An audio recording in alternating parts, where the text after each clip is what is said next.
welcome back to another episode of Formers Friday. Today I'm actually filming from inside Killins. That's right, I'm here at the store this morning, the official store of the Pop Culture Network, to film this episode of Formers Friday. And you might be asking yourself, gee Dirt, why are you here? Why are you in the store instead of doing it at home? And the answer is, I've got no good reason. No good reason at all. Just wanted to change the scenery, and I figured why not. So, Killen's on vacation. He left this afternoon, about 3 o'clock in the afternoon, and so I figured, hey, I got the whole store to myself. Might as well use the time here to go ahead and get this filmed. So, today we're going to be talking about the Target exclusive Beast Hunters Predacons Rising Abominus. This is in the, what is it, the Cyberverse scale, Legion class, whatever. This is made up of the smaller guys, and they all are, obviously a combiner that comes together.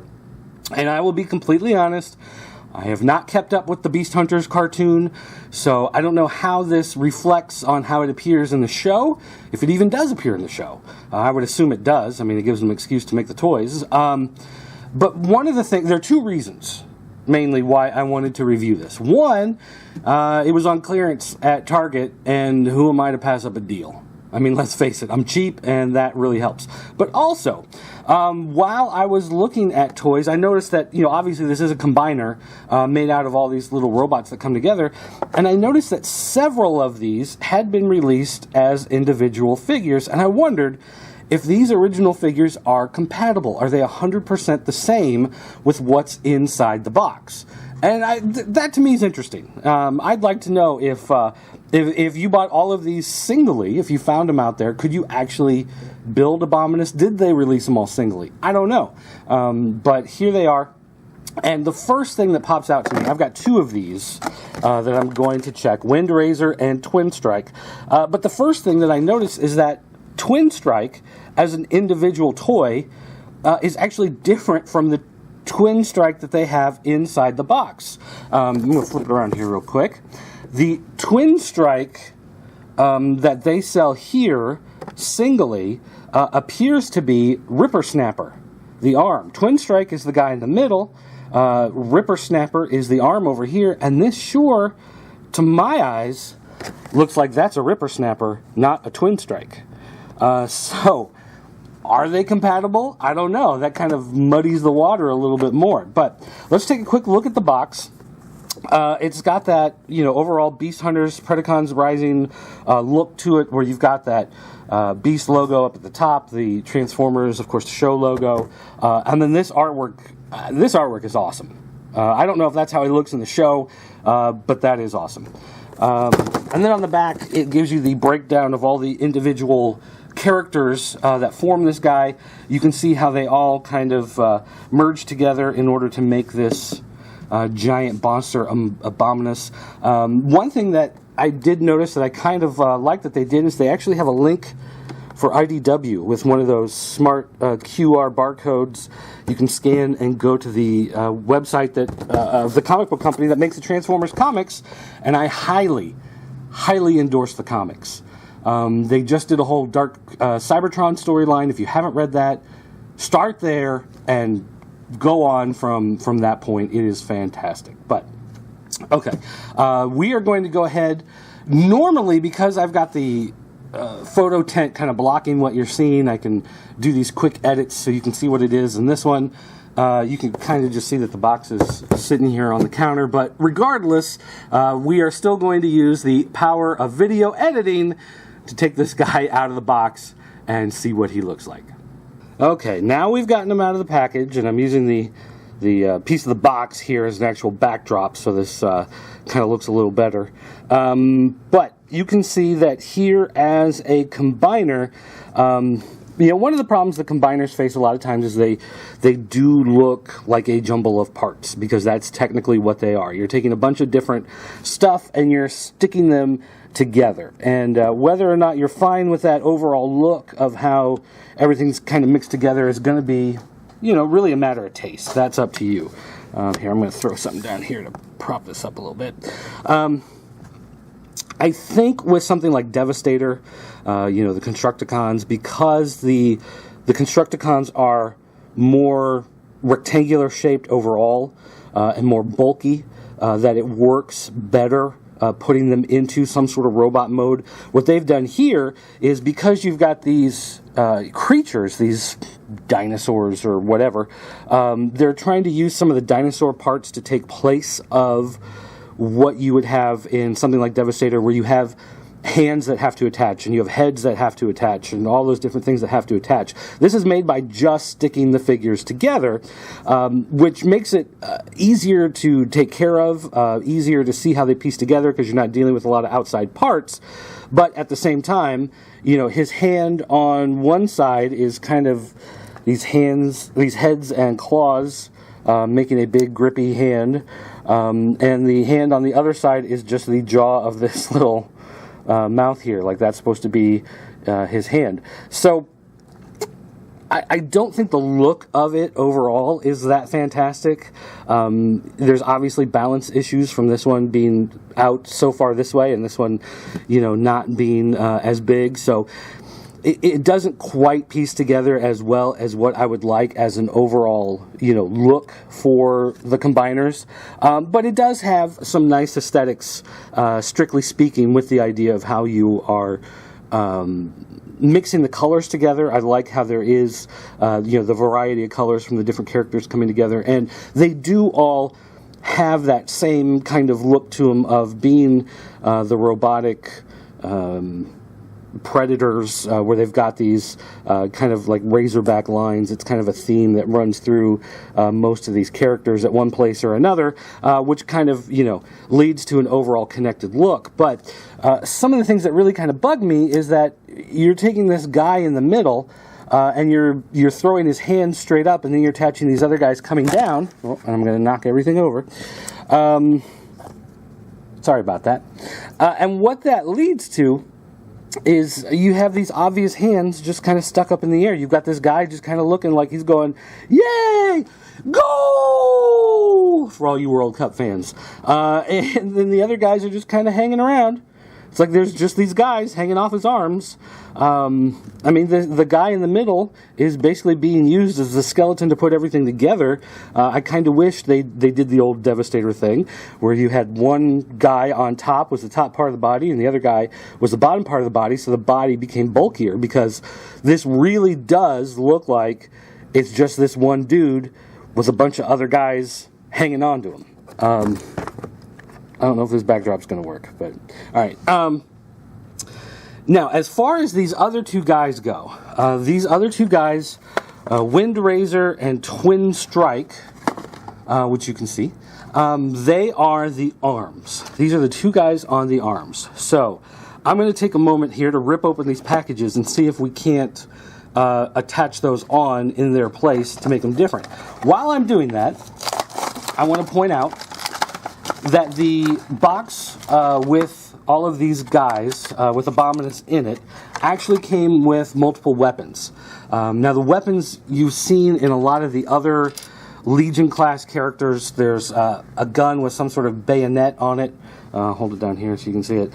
This has come with several other Legion class ones, although I'm not sure if it was, again, with that serrated edge, that razorback look that we see on these figures. But nonetheless, that's there. This Ultra Magnus hammer thing, and then crossbow, which we see a lot in. Let's take a look here. This is the one packaged as Twin Strike. So he's actually packaged as the loose version of this guy. He's obviously not that guy at all. He's this guy here. This guy's attached just by two pegs on his legs, attaching to the arm. So we are going to grab our new guy. Okay. Alright, I'm starting to see what the issue is here with Abominus and him falling over all the time.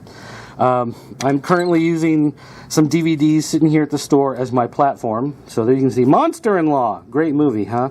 Alright, his foot has, let's see, I guess these are legs, and now my camera wants to fall over because I'm pointing down so far. These legs are supposed to be out to add stability to the figure when he's standing. His foot, if you look at this foot's pretty solid. The way it holds together to add stability to the character standing. This foot really doesn't have that same stability, so they put these little legs here because all the weight is kind of pushing forward. You've got a lot of bulk pushing forward on the figure, so they put these little feet here to sit out, and that's how it shows it in the instructions. You're supposed to fold these out to add stability. Well, the problem is they've got them on these like tension joints where they want to flip to the next position and then lock kind of in that position, but they don't lock very well. So I'm locking him forward and setting him down, but then with a little bit of motion, it kind of pushes and it wants to lock to that next position, which then makes him tumble over. So that is a pretty big flaw with the design of the combiner. That is not working out well for him at all. I'm going to go ahead and pull off the legs because we're not even going to be dealing with them right now. I'm going to grab this other supposed twin strike that is actually, was it Ripper Claw? Ripper, whatever. We're going to attach him somehow. He's got these peg holes on his leg, so he should be able to attach just like the other one. We're going to attempt it here. Something tells me it shouldn't be this difficult, and yet it is. It looks like they might be just a hair bigger because they weren't actually made to do that. But okay, we can, if we really kind of push, there we go. We can get them to attach in, and sure enough, that didn't work. What happened? I just popped apart a joint. Okay, that's okay. So there's something different. Oh, because they have this rotated. Maybe does this rotate? This does not. Hello, this does not rotate. Oh, they have it rotated this way. That's how they did it. Oh, it still looks wrong. Do I have it? I have it upside down. Upside down. Well, you can attach it upside down. So there you go. There's a nice thing to know, is that you can attach it upside down if you want to change the look of your guy and just have it be different. I like my guys upside down. Let's do that. All right, there we go. All right, here's our guy now. And yeah, sure enough, it does attach. So if you don't like the Target exclusive colors of the kind of see-through day glow whatever, then you can attach the original one. Just be aware that it might have the wrong name for the guy you're replacing. Okay, and then we've got, on the other side, we've got Wind Razor here. And again, I'm going to be struggling for a couple minutes on these stupid rubber bands. I'm pulling as hard as I can. Just to try to break the rubber bands instead of having to deal with that stupid. Alright. Now we're going to come back in here and we're going to grab him, throw him aside. And it looks like the same attachment, the same idea of the two pegs is present, where we are going to attach him. And again, it's very tight. Pulling out the guys from the set is pretty easy. Putting in these guys, these new guys, it is a much tighter fit. So there is a little bit of variance there. I'm not sure exactly. I don't know if maybe they just wanted it to be a little easier on these actual ones that come in the kit because you're supposed to combine them.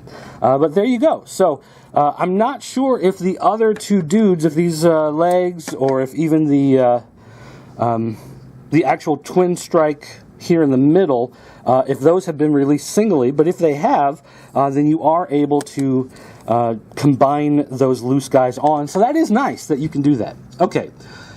Now we're going to make them all transform into their robot mode and take a look and see what they look like. So let's take a look.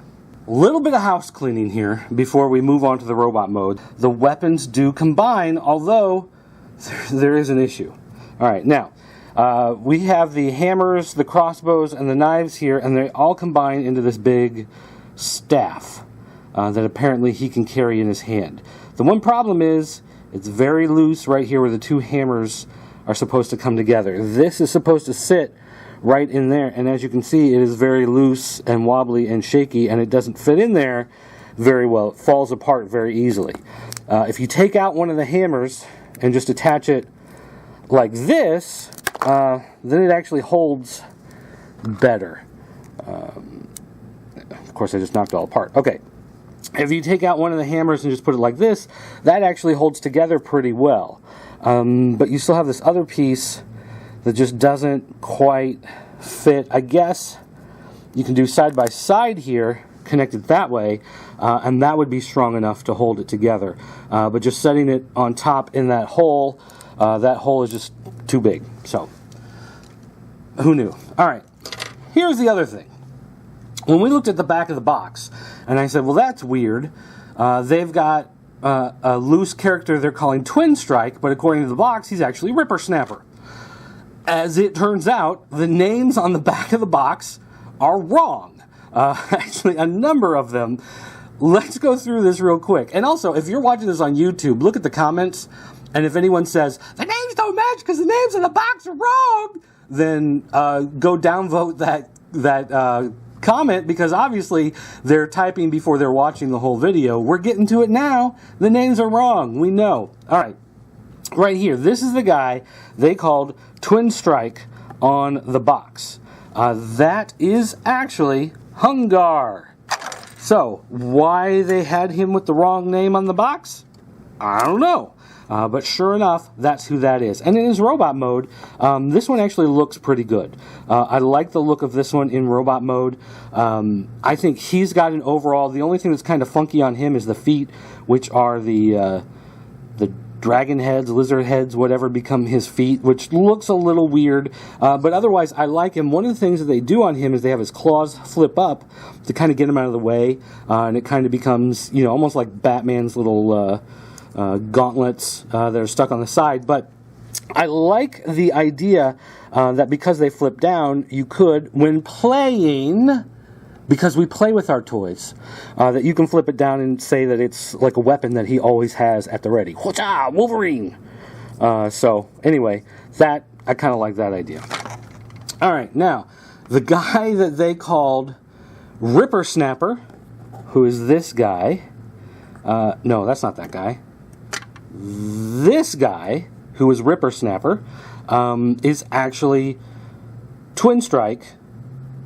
He was named correctly on the loose figure box. He's named incorrectly on the Abominus box. So you can take a look there and see.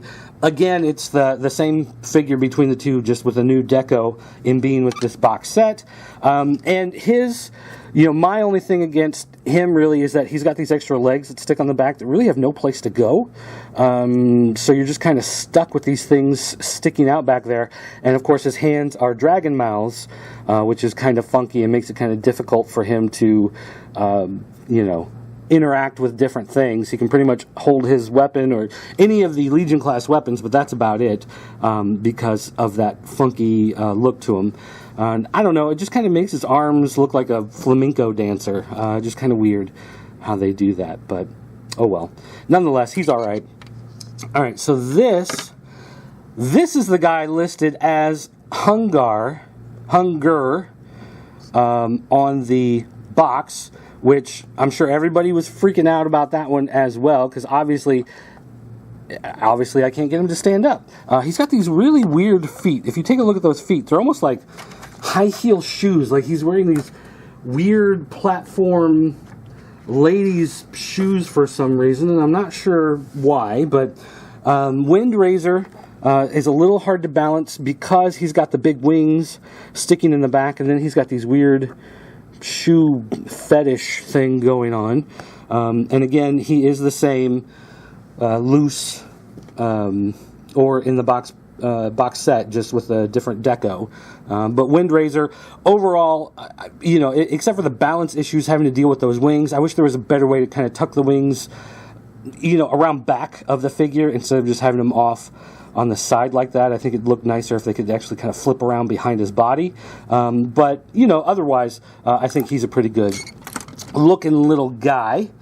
And then we've got this is the foot that was called Windraiser. It's not Windraiser. This one is Ripper Snapper, right? Yes, Ripper Snapper with the little flip feet. Okay, so he's the foot, and overall, I like him. I think the feet look kind of funky.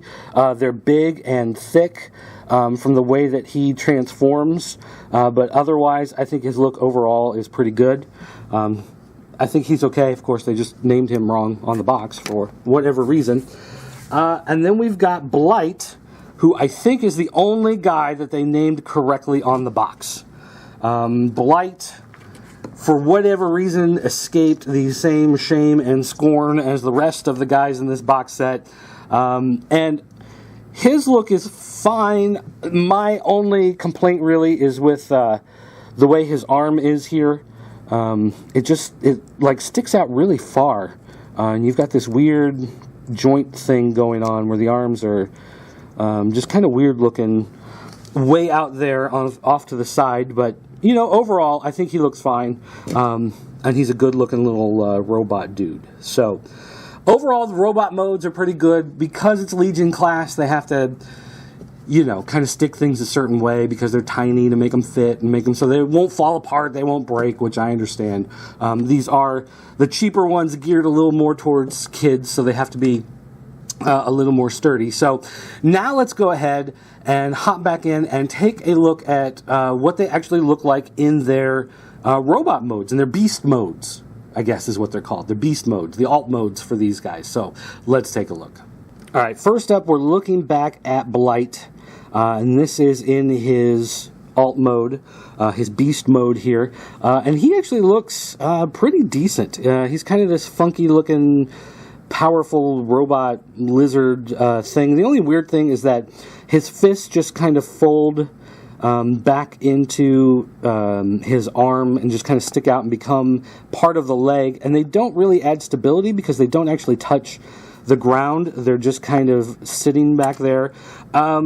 But overall, I actually do think that this looks pretty decent. It's weird because his body is more or less this hollow area, and when you flip down the head, it covers it up, but it actually covers it up well. Everything really lines up, and it's hard to tell that that's just a big empty area inside the robot. So overall, I think he's pretty good looking. I like him in his robot mode. He's all right. All right, here we are with Ripper Snapper, and Ripper Snapper is somewhat of an odd little bird.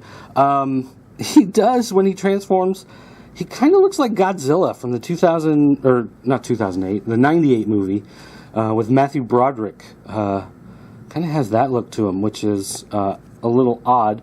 One of the things about him, though, is that from this view, he kind of looks okay, but when you turn him this way, look at how far apart those legs are. And his head is actually splits in two and folds to the sides and becomes part of his, legs in robot mode. So from the side, he actually looks pretty cool, but when you turn him straight on, you've got that big hollow area in the middle, again, and these legs are way, way out on the side. He looks like he's super pregnant or something. I'm not sure what they were really trying to go with this look. Probably just because of the constraints of size. But again, profile shot looks nice. If you were going to display these in beast mode, that's the way you would want to do it. But straight on? All right, we'll move on. All right, now Hunger is incredibly easy to transform. In fact, you're really only flipping over his feet, his tail, his head, that's it. And when he turns into robot mode, he's kind of like this two-headed T-Rex looking thing with dragon heads. This is actually really cool. This one, when it transforms, really does a good job of hiding the robot mode pieces, hiding the combiner attachment parts to him. He pretty much stands out as maybe the best that I've seen so far. There's only one left to do, but he looks, I think, probably the best of all the ones to transform. I guess there's two left to do. But I like his robot mode. In fact, he looks a lot like, was it Strafe? Is the double-headed Dinobot in the movie? The double-headed pterodactyl. That's the word I was looking for. The double-headed pterodactyl. He kind of looks like that, actually, overall. So, I don't know. I think he looks pretty good. So, thumbs up for him. Okay, here is Twin Strike. Kind of hard to see on the blue background because he is so blue. But nonetheless, just a reminder, on the box he was listed as Ripper Snapper. He is not. He is Twin Strike. When he transforms into his two-headed robot mode, he also looks really, really good. I think they did a really good job. One of the things that kind of surprised me is this back panel here. This is part of the leg this way, but then when you transform him into the beast mode, you flip it up like this, and it actually does a really good job of mirroring the look all the way across. I think they did a good job at turning him into a beast, even though he is a two-headed dragon. So, you know, because, I mean, we've got robots in disguise. That thing's a robot? What? But nonetheless, I think that is a good-looking mode. I really like him a lot in his robot mode as well. And finally, here we have Windraiser, who is actually listed on the box as Hunger. And you can see that in his alt mode here, he has kind of this vulture, pterodactyl kind of mix look to him, which, again, I think is pretty good. You just had really one alt mode guy that looked terrible, but otherwise I think all of these other ones have turned out pretty good. He does look like a predator. He is a guy I would see swooping down and eating the carcass of a dead animal. So I think he actually looks pretty good. And I like the way the wings are made to kind of flap out on top, as opposed to, you know, this is how you're supposed to pose him with him up. You know, normally I think they would try to, you know, fold him back some way, or, you know, have some way that they're more down at his side or kind of out.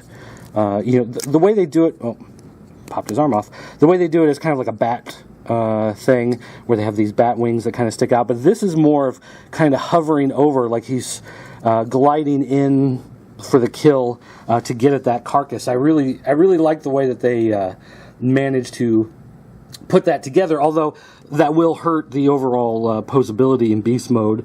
But I mean, most of these are hampered in their beast mode one way or another because of the way that they have to be done, because they are smaller. But I think as a group, overall, I think I like them more as the individual loose guys, as opposed to trying to make them into Abominus. Abominus is kind of big and janky, and he falls apart pretty easily, and there's really not a lot you can do with him when you're actually playing with your toys. But I think as a group, individually, as loose things, I like them a lot better this way. I think that they're much better as loose guys than putting them together into one big combiner. Of course, that's just me. There's going to be 9,000 people that disagree with me, but hey, that's okay. Don't forget, you can go to popculturenetwork.com to check out all the other toy reviews and stuff that we do. We've got some new columns going up. We've got a new podcast in the works, so make sure you check all of that out. Also, don't forget, you can go to jointheforums.com, the official forums of the Pop Culture Network, and there you can talk to everyone else. You can tell everybody how wrong I am, how this is so much better as a combiner than as the random loose figures. Whatever, it's alright, dude. You can also contact me on Twitter. It's at PCN_dirt. And there, if you want to ask me a question, or, you know, something along those lines, it's much easier for me than doing it through email or something else like that, or trying to respond to comments on YouTube or that type of thing. And you can also call our 24-hour voicemail line. It's area code 217-953-4025. You can leave a comment 24 hours a day, 7 days a week, up to 10 minutes long, if you so desire, for whatever reason. So, don't be afraid to use that, guys. That's going to do it for me. Thanks for watching, and I'll see you next time.